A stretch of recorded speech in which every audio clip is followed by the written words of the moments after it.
सच्चा झूठा कहानी को लाइक करें, शेयर करें और हमारे चैनल कथा कहानी को सब्सक्राइब करके बेल आइकन का बटन दबा दें। कमलापुर का वीरभद्र अपने बचपन में ही अपने पिता को खो चुका था। उसकी माँ अकेली ही उसकी देखभाल करती थी। वे उसके पिता की 3 एकड़ ज़मीन पर खेती करके अकेले उसका पालन पोषण कर रही थीं। उसे पिता की कमी न खले, इसलिए उसकी माँ ने वीरभद्र को बहुत लाड़ प्यार से पाला। परिणाम स्वरूप वीरभद्र की पढ़ने में कोई रुचि न रही। वह सारा समय अपने दोस्तों के साथ खेलने में बिताता था। बड़ा होने के बाद भी वह खेत पर अपनी माँ की मदद करने के बारे में कभी सोचता नहीं था। एक दिन उसकी माँ ने उससे कहा, बेटा, मैं बूढ़ी हो रही हूँ, अब मेरे लिए पहले की तरह खेत पर काम करना मुश्किल है। अच्छा होगा यदि अब से तुम खेत की जिम्मेदारी संभाल लो। वीरभद्र ने चिढ़कर उत्तर दिया, मैं और खेती? ये गंदे मिट्टी के काम मुझसे नहीं होते। मेरे हाथ खराब हो जाएंगे, मैं खेती नहीं कर सकता। बचपन से ही वीरभद्र की आसानी से झूठ बोलने की आदत थी। पास के नगर में किसी काम से जाने पर वह अपने को चिकित्सक, कभी वकील, कभी एक सफल व्यापारी बताता। वह अपने तौर तरीके और रहन सहन भी वैसे ही रखता जिससे लोग उस पर भरोसा कर लेते थे। एक बार एक बीमार आदमी कमलापुर में वीरभद्र नाम के चिकित्सक को पूछते हुए आया। वीरभद्र के मजाक को लोग भूले नहीं थे। उन्हें यह पता था कि यह कई झूठ बोल चुका है और उसे आदतन झूठा कहते थे। उन्होंने जैसे तैसे उस बीमार आदमी को समझा बुझाकर वापस किया। वह आदमी बड़बड़ाता हुआ वहां से चला गया। एक दिन गांव के प्रधान ने वीरभद्र को बुलाया। उसने वीरभद्र से कहा, मुझे लगता है कि तुम झूठ बोलने के अलावा कोई काम नहीं कर सकते। सफाई से झूठ बोलना भी एक कला है। अच्छा हो कि तुम अपनी इस आदत को अपना पेशा बना लो। वीरभद्र यह सुनकर हैरान हो गया। उसने सपने में भी नहीं सोचा था कि झूठ बोलने का भी कोई पेशा होता है। तब ग्राम प्रधान ने उसे अपना मंतव्य बताया।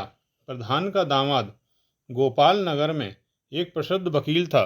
वह वीरभद्र को काम दे सकता था। वीरभद्र तैयार हो गया। अपने ससुर की सिफारिश पर आए वीरभद्र का गोपाल ने स्वागत किया। तुम मेरे पेशे में मेरे लिए उपयोगी रहोगे। यदि तुम मेरे कहे अनुसार करो तो तुम बहुत धन कमा सकते हो। वीरभद्र यह सुनकर झट से तैयार हो गया।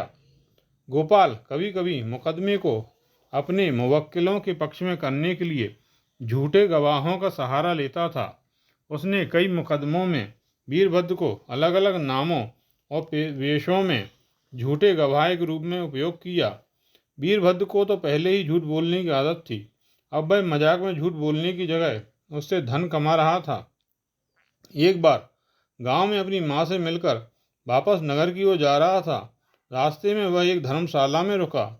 वहां पर एक वृद्ध दंपत्ति पहले से रुके हुए थे। वे वृद्ध ऐसे लग रहे थे जैसे गरीबी खुद इंसान के रूप में सामने आकर खड़ी हो गई हो। उसे पता लगा कि उनके बेटे पर किसी अपराध का झूठा आरोप लगा था और वह कारागार में था। अगले दिन अदालत में उसके मुकदमे की कार्रवाई होने वाली थी। यदि उनके इकलौते बेटे को दंड मिलता तो दोनों वृद्ध बेसहारा हो जाते। वे दोनों उस स्थिति से डरे हुए थे, अतः वे दोनों आत्महत्या करने की योजना बना रहे थे।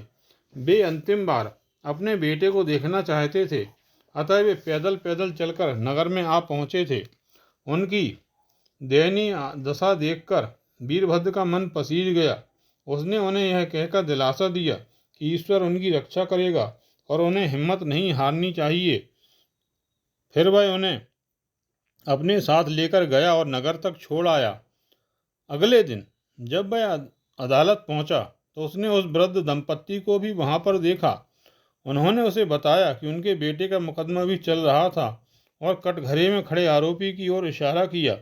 उसकी ओर देखते ही वीरभद्र को जैसे झटका लगा। आरोपी एक नौजवान था जिसकी उम्र 20 साल से अधिक नहीं थी। उसे देखकर उसके मन में अचानक कोई पुरानी याद जाग उठी। वीरभद्र किसी काम से जंगमपुर गया था। रात हो चुकी थी। उसके गांव की सीमा तक पहुंचते पहुंचते तेज बारिश भी शुरू हो गई। उसे वहां पर एक मंदिर दिखा और वह बचने के लिए उसमें चला गया। वहां पर उसने देखा कि गांव के मुंसिफ और मंदिर के पुजारी ने मिलकर मंदिर की मूर्ति के गहने चुरा लिए। एक युवक ने, जो गांव की निगरानी कर रहा था, उन्हें देखा और रोका।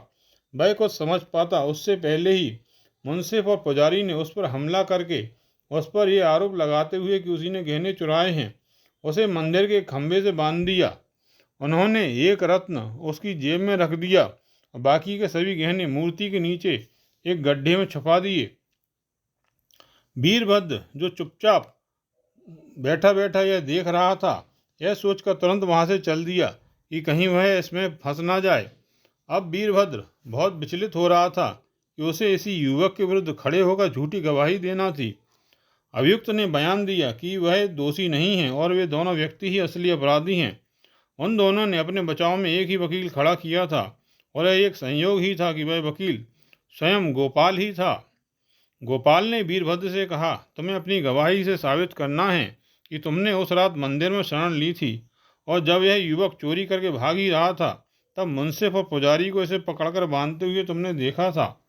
उसने वीरभद्र को विश्वास दिलाया कि हमेशा की तरह इसके लिए भी उसे अच्छे पैसे मिलेंगे। इसके बाद वीरभद्र को गवाहों के कटघरे में बुलाया गया।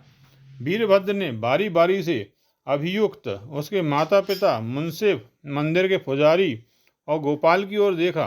फिर उसने भगवत गीता पर हाथ रखकर सच बोलने की कसम खाई। फिर वह बोला, फिर उसने उस दिन जब चोरी हुई थी जो कुछ देखा था सब ज्यों का त्यों कह सुनाया। पुजारी और मुंसिफ के चेहरे का रंग उड़ गया। न्यायाधीश ने वीरभद्र का बयान कलमबद्ध कर लिया। उसने आदेश दिया कि कुछ सिपाहियों के साथ कुछ अफसर जंगमपुर जाकर गहने बरामद करें और लाकर अदालत में प्रस्तुत करें। जैसे ही सच सामने आया, अभियुक्त को रिहा कर दिया गया। मुंसिफ और पुजारी को गिरफ्तार कर लिया गया। गोपाल के क्रोध को वीरभद्र ने नजरअंदाज कर दिया। उस युवक के माता पिता ने उसका बड़ा आभार माना और उसके पैरों पर गिरने ही वाले थे कि वीरभद्र ने उन्हें रोक लिया। इस घटना के बाद वीरभद्र बड़ा खुश और संतुष्ट हुआ। उसे यह बड़ा अजीब लगा कि केवल एक ही सच बोलने से उसे कितना संतोष मिला है। धीरे धीरे उसे इस बात का एहसास हुआ कि उसके झूठ बोलने से और ना जाने कितने लोग दुखी हुए होंगे और निरपराध लोगों को सजा हुई होगी। उसने फिर कभी भी झूठ न बोलने का निश्चय कर लिया।